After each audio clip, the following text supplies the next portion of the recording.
Let's go. Covers his puck props presented by Bet99. Josh Ingles, Carlo Colaiacovo. First time signing up to Bet99. Promo code covers NHL. Let's go. We got a week in the books here, pal. Anything off the top of your head? I see the chat's going. Good to see everybody live there. The pumpers are pumping. If you're just jumping in, subscribe, like, do all those things. Someone mentioned the Rangers work at home. Ooh, That's certainly standing out. Buffalo not scoring at the top of your list, off the top of your head, without any prep.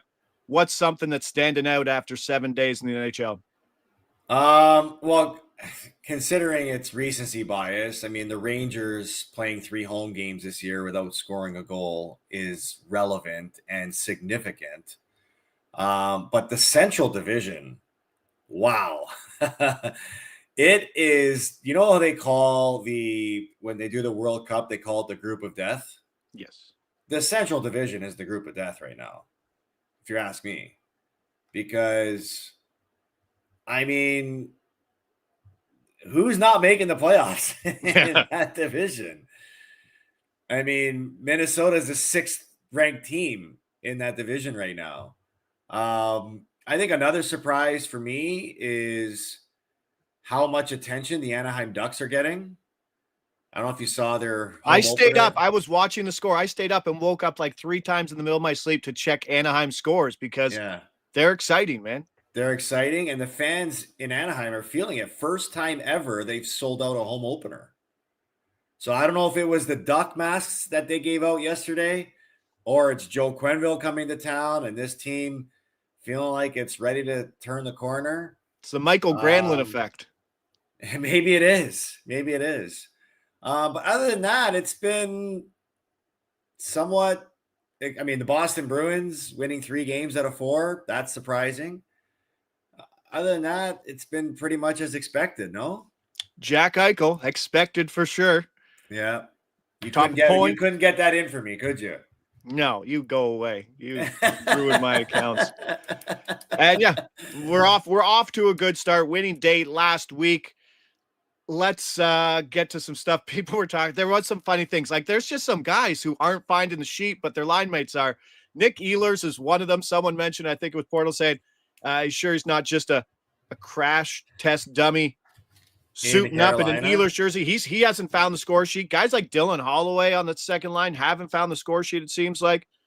And Eichel is a goal-scoring machine. And it does look like they broke up. Beckett Seneca, too, Calder. Yeah, Zeev Buium's someone to worry about right now for sure in Minnesota. Minnesota's just leaning on big people to score because they're not getting much out of their third and fourth lines. You ruined my account. It happens. That's what goes. Leafs talk out of the gates. Easton Cowan's up. Things are a little more optimistic. Was a little worried after giving up 2 straight goals to Nashville, but somehow held on. Looking at that power play, I want your take on it. The Leafs 0 for 8 on the season. Vancouver, Buffalo, the only other teams who haven't scored a power play goal. They're 3.31 power play time on ice per game. Dead last. They're not drawing and they're not scoring. Do you have much concern for this power play without Mitch Marner and Morgan Rielly up there now? Well, I mean, there has to be a little bit of concern because this is what everybody was worried about when you lose a significant player like that has so much of an impact offensively with your group, not just, 5-on-5 play, but the role he played as being the defenseman, the QB on the power play last season in particular. And so I think a lot of it is, you're allowing Morgan Rielly to settle back into that role. You got Matthew Nyes there full time, who wasn't there full time last year. You got William Nylander playing his offside, which is something that Mitch Marner was playing. So there's a lot of new to that power play. It still doesn't give you an excuse because there's still a lot of talent on that roster. I think what the Maple Leafs need to do more of is find more ways to draw penalties so they have more chances in the game to have power plays. I mean, 0 for 1, 0 for 2, that's going to happen in a game, right? I think for them, you just got to find a way to generate more. And in the one power play that I saw them have yesterday in the third period, like there's still a lot of pass mentality instead of shot mentality with that group. So, like last year, they started off slow. They made the adjustment, and they turned out to be a top 5 power play in the league. I think they still have the potential to be that. Hey, look, they're still putting up a 7 spot yesterday against Nashville, but they need their power play to be a difference maker in close games. Now, I don't tell you all the plays that I have in my personal account, but some donkey named Josh Ingles had the Morgan Rielly shot ladder up to 5 yesterday, finished with 1. Oh, You can thank me for not telling you to bet that one. But I have liked, and someone was in my inbox talking to me, I think Morgan Rielly's shot numbers being priced for the guy that he was last year, not the guy that he is this year. I think I might go back to it. I do like his shots right now. Who, Morgan Rielly? Yeah, I think he's being priced more like a guy that wasn't PP1. And so what are his shots? Is it 1.5? 1.5 at even money yesterday. Oh wow! And he finished at 1. Finished at 1. I bet it to 5 at like plus 1,200. Well, there's a little bit of your cure to your power play is shot mentality. Like if he's the guy playing the point, they're obviously going to focus on taking away Matthews and Nylander. So he's got to have more of a shot mentality. If he does, you'll be raking. Let's go. Hopefully. Speaking of raking, let's get to the slate. It's a funny slate today. Florida, Detroit. I don't get it. You're like, I kind of like Detroit. I am the opposite boat here. Let's talk about it. Detroit plus 120, over under sitting at 6. I'm on Anton Lundell for a point, minus 115 in the Florida 3-way money line at plus 110. Lundell, 29% ice time share, 4th among the forwards. He's getting his time. He's not PP1, but PP2. 4 points in 3 straight games, including 3 on the power play. Florida giving that second unit power play plenty of opportunities. And the Panthers coming off that 5-2 loss to Philly in their road opener. This is game 2 of their 5-game road stretch. Why do you like Detroit, who could go back to Gibson today? And I think they have to go back to Gibson because you can't take 3 games off after a bad opener. I mean, I just like the momentum that Detroit has built, and I think things that they won. Only one of them was in convincing fashion, and it was against the Ottawa Senators, who came off a back-to-back against Tampa. They beat Chicago by a goal. They beat, who was the other team that went in there and they won by a goal? I remember that, but they won by a goal. So I just I don't know. I kind of feel like Florida is going to be one of those teams that just kind of cruises through the regular season. Detroit, it's a home game. You know, if Gibson's going in the net after watching Talbot win 2 games, you got to think that this is an important game for him to keep the job in net for him. And, you know, in a game that Detroit didn't necessarily deserve to win on Monday against the Leafs, they found a way. I don't know. Why is Florida only minus 135? I don't know. Lucas Raymond is likely out too, right? Like that's massive. I know, but that looks like a bait bet. It's like I'm baiting you to bet. Bait bet. I mean, I could be wrong. I mean, that's just the way I feel about it. Kind of like Kansas City minus 2.5 over Detroit. Yeah, I guess. Sunday Night Football. Yeah, that was the argument. Well, I mean, you don't think the refs played a huge factor in that game? Oh, here he goes. Come on. How did they call back a touchdown 5 minutes after it was scored? And 2, how did the Chiefs play a whole game with no penalty called on them? Like, come on. Oh, he's breaking out the tinfoil hat. Week 6. No, I think the loss of Lucas Raymond is massive. I know that Mason Appleton came up to that top line, scored the winner versus Toronto, but he's not a top line guy. I think Raymond and Larkin are one of the two. I know Andy's in the chat and he'll say it. It's one of those lines. If you can get them at even money, you take it every time because that's how much it means to this offense. It's not Kane and DeBrincat driving the offense most of the time. It's Raymond, and that move is going to be a lot different. And I think JT Compher might come up to the power play if he comes up. So that's where we are. That's where I like Florida in this spot. Game 2 of that road trip, they dropped it. Give me Gibson. Carlo. That's what I want. Give me Gibson on that line. Ottawa, Buffalo, absolute stinkfest after 7 days of hockey. Buffalo, even money, over under sitting at 6. Let's go, Shane Pinto. Love this play. At even money. Absolutely love this play. Yeah, we're going to get the Giroux Greg point stack boosted from plus 280 today. So we'll keep an eye out at that at Bet99 for sure. Going to get a better price. Love it. And that line has been absolutely fire. Pinto playing with Greg and Giroux at 5-on-5, second among forwards in share on ice time at 30%. Leads the league with 5 points. He has 24. Shane Pinto has 24% of all the Ottawa points. Now you add in the Brady Tkachuk injury, and that's massive. All of a sudden, this Pinto line might be leading in ice time because I think it's like Stützle and Fabian Zetterlund. That might not be my top line. Mm-hmm. Why did you say immediately, I love this play? Because these boys have been doing the heavy lifting. They haven't been scoring much, but most of it's been them. So you always got to highlight players that are in a contract year, right? Shane Pinto's in a contract year.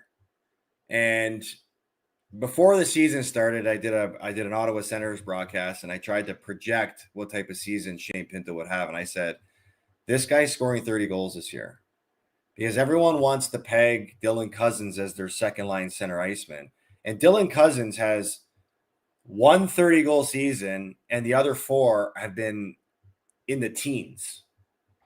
So Shane Pinto is one of those guys. Remember, he missed half the season last year because of that gambling scandal. He comes in, has to sort of find his way, wait for his role. But he's becoming even more now an important player for the Ottawa Senators. And he has potential to break out if given that opportunity. And we've seen already through 4 games, he's been one of their best players on the ice.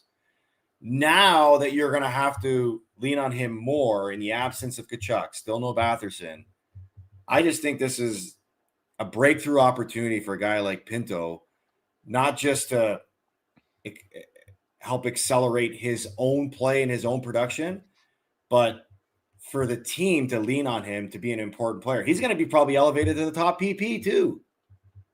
So I love this play because he's going to be a guy that they look on to carry this team offensively because he's shown it early on. Yeah, I'm looking forward to it. And this is a Buffalo team that sits second last in expected goals against and sixth last in expected goals for. And there's nothing that you can predict until you see their morning skate because they haven't been scoring. And when you see teams not scoring, they're the ones that are going to mix up the lines before the game. So I have no idea what that Buffalo line is. Someone mentioned Drake Batherson drawing back in today. He'll jump up to that top line with Tkachuk and Fabian Zetterlund. See how it goes. Not sure if he gets his 20 minutes a game, but interesting to see. I really like this second line. So I'm going to go Giroux, Greg, Point, get the boost, hit that one, and not get greedy and put all 3 together because that Pinto point at even money is a great spot too. Might even be, if you were looking for a greasy little stack, maybe Pinto 2 points and Giroux and Greg for 1 point each. Ooh, how about that? Like Stacking. It. That's how we work it. Calgary, Utah. How bad's it for Calgary when they're plus 185 on the road at Utah today? Utah is minus 225. Utah scored like 3 goals this year and is somehow minus 225. Calgary. Sorry, let me set up because you're probably going to get to this right there. Calgary on their second of a back-to-back, their 5th game in 8 days. In that 8-day stretch, they played 2 back-to-backs, lost 4-2 at home, and now got to cross the border. And it looks like it's Devin Cooley in net for Calgary, who I'm like, why can't I see his stats from last year in San Jose? Oh, yeah, he played in 2023 in San Jose and has not seen anything. This is kind of a good spot for Utah. Yeah. Well, remember in their first back-to-back this season, they played Dustin Wolf in both games. In the second game. That's crazy. So clearly this line is a reflection on who's playing in net because you can't imagine that the Calgary Flames are going to burn out Dustin Wolf this early in the season. Like at some point, either you trust your backup goalie or, hey, here's an idea. Go get one. Is it the worst backup goalie situation in hockey right now? I mean, it has to be. They didn't play him in the first back-to-back. So considering the way they lost yesterday too, you wonder if in that coach's office, they're like, man, we have a potential to lose another one quickly. And this can get ugly really quick for us if we don't start Wolfie in net. We had a 2-0 lead in this game against Vegas. They pulled their goalie. They brought in Schmid to play the last 40 minutes of that game, and they rallied to win 4-2. We're going into Utah right now. If we lose this game, we're going to be 1-4 on the season? Let's see. Yeah, this is their 5th game. Yeah, 1-4. So that's how quickly a season can get away from you this early in the season when you start this poorly. When I think most people would say Calgary overachieved a little bit last year, considering all the changes that they made, the new look that they formed. And this was a year maybe that they thought they would take a next step because they've got Wolf in net. Starting 1-4 in the season, man, that's it lowers the confidence a lot. Let's just say. No, I'm looking to see right now. Someone saying it might be priced the way that it is. Might be Utah's home opener too. That too, right? I think it is. Yeah, crazy. I think it is. Yeah. Yeah, at Colorado, at Nashville, at Chicago, and now home opener too. So I like this. So where I am on this, I'm going to get a better price on the Cooley Gunther point stack, plus 110. Going to get that boosted at bet 99 too. And I think this is going to be the 2-point stack that, much like Dylan Larkin and Mason Raymond, that if you can get for even money or better, this is the one you get. This is the year that I think I'm finally off Keller and Schmaltz and now on Cooley and Gunther, who have another year of experience. These are two young, amazing players who are getting 30% ice time in a game versus a guy who in San Jose in 2023 played 6 games, finished with a 4.98 goals against, an 870 save percentage, and finished 93 of 97 goalies in expected goals allowed per 60. If that's kind of your cup of tea, if you don't think that goals against is a real stat, this is about as easy as an offensive matchup that Utah might get all year. I mean, it's hard to argue against that, right? I know, but in saying that, let's not like pump Utah too much. Chicago, Minnesota, St. Louis, Winnipeg, Nashville, Dallas, Colorado. Are they? I was on Phoenix radio talking about them. Like, what do you think about Utah? I'm like, I don't think I don't think you'll ever sign anybody big to come there. Right? So you can draft all you want, but your draft picks are already there and now performing and you're still not winning. But if Chicago gets better, you could be the worst team in this division for a long time, no? I mean, yeah, there's that potential, but I mean, people wanted to go play in Utah this year when they signed there. I mean, JJ Peterka, they traded for him and he re-upped. They made a couple of, middle of the pack free agent signings. Winning changes everything, right? If you're winning there, and this is a big year for Utah because there's no longer the expansion label put on them. And they were an expansion. They were just a new team in a new city that actually played with fans in home games versus and more than 5,000 fans in home games versus where they were playing when they were in Arizona and Tempe or wherever they were with the college arena. 5,000 strong. Like Utah has some really nice forward pieces. I mean, goaltending is going to be a big,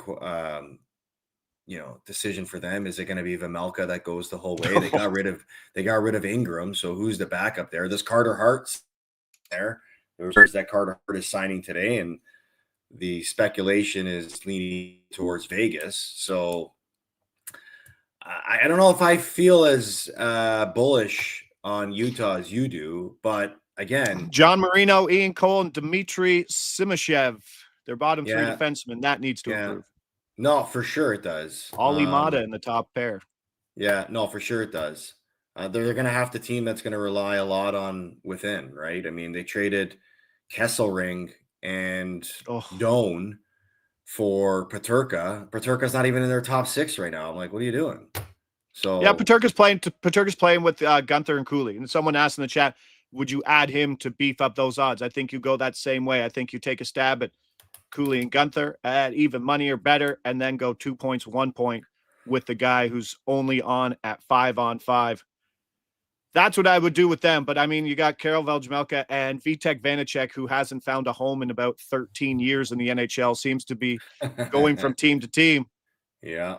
I think that's the back end. The back end just needs to be fixed in Utah before anything gets going. Chicago, St. Louis. We wrap things up. Game 4 here. St. Louis minus 240. That's a steep price. That is a steep price. Over under sitting at 6. St. Louis first game home from the West Coast trip. Calgary Saturday, Vancouver on Monday. St. Louis at home versus Chicago. Does that feed into your theory of West Coast to East Coast travel? Is that enough? It's too early in the season. Too early in the season. Too early in the season for this to play a factor. Okay. Got to know the rules of it. Got to know the parameters of the West Coast move. Well, I mean, it's the same argument we have about back-to-backs this early in the season, right? I mean, and that's why Wolf played the second of a back-to-back. Yeah, like I mean, the players are fresh, they're energized. Like there's not really much that plays a factor other than just style of play. So this is where I am with this game, and I have to wait to see on a lot in this game. I got nothing there right now, but how I'm playing this game. If I can get Spencer Knight in net for Chicago and Chicago at plus 195, I'm taking Chicago on the money line. Spencer Knight has been great. Chicago offense, not so great, but they've been competitive. 4 games. They've either won or lost by a goal. So they're playing somewhat well. I mean, expected metrics aren't fantastic, but they're being competitive. Then we have to find out what's happening with Jimmy Snuggerud and Jake Neighbors because they swap spots. I want whoever is on line 1 in that spot. And I wait to see because both of those guys are like minus 105, even money for a point. So whoever's up there in the morning skate with Thomas and Buchnevich, that's who I'm going to take. And there's Hall talking about the exact same thing. 2 points, Gunther Cooley. Calgary could get blown out. I think if there's a spot today in a blowout game, because like I said, there's some pretty crappy offenses rolling today, but I think Calgary just out of that 5-8, the goaltending, coming off a 4-2 loss, traveling across the border, facing a team in their home opener, that could be a blowout. No? Yeah. I think you're onto something there for sure. Yeah, so we'll see. They won't break it up. Andy St. Snuggerud and Pia Suter line connected twice last game, so it's probably going to be Jake Neighbors there in that top spot with Thomas and Buchnevich, and that's the guy. That's what I was going to suggest, Neighbors. Yeah, but you got to wait, and you're not going to lose points waiting. But the skate's probably it's Midwest, so the skate's probably like noon or 1 o'clock. So we'll see. The home team's later, right? No, home team's first. Okay. And what on the East Coast? What's the time for the morning skate for the home team? It's usually 10 or 10:15. And then the away team's an hour or 2 hours later? Yeah, like 11:15, an hour later. Oh, an hour later. Okay, yeah. So Midwest. So probably 11:15 St. Louis will skate, and then we'll wait to see how that goes. I don't know. Interesting slate. 4 games, and we're going to try to get 2 lines boosted over at Bet99, so keep an eye on them. I'll drop those on my X when they come out. You're just signing up there. Don't forget to sign up with the code Covers NHL. Let them know you're coming from here, and let them know the Pumpers are here as well. Let's go. Still some wait and see, but on top of that, we got some stuff in the early game. We got Shane Pinto for a point, even money. Anton Lundell for a point, minus 115. Wanted to throw Lusterainen in there. He hasn't pointed yet. A lot of power play work from Lundell. Florida 3-way money line, plus 110. And then we're going to boost Cooley and Gunther, plus 110 or better. Tomorrow, 11-game slate. Dig in, pal. But we'll see. Yeah. But I appreciate everybody there in the chat. Josh Ingles, Carlo Colaiacovo. Hit that like button on your way out. Lead us out, pal. Ciao, ciao. Let's get the week started out hot. Yeah, man. Yo, do, do, do. Skimmy, dimmy, ding, yo, do, do, do. Yo, do, do, ba, ba, ba, ba,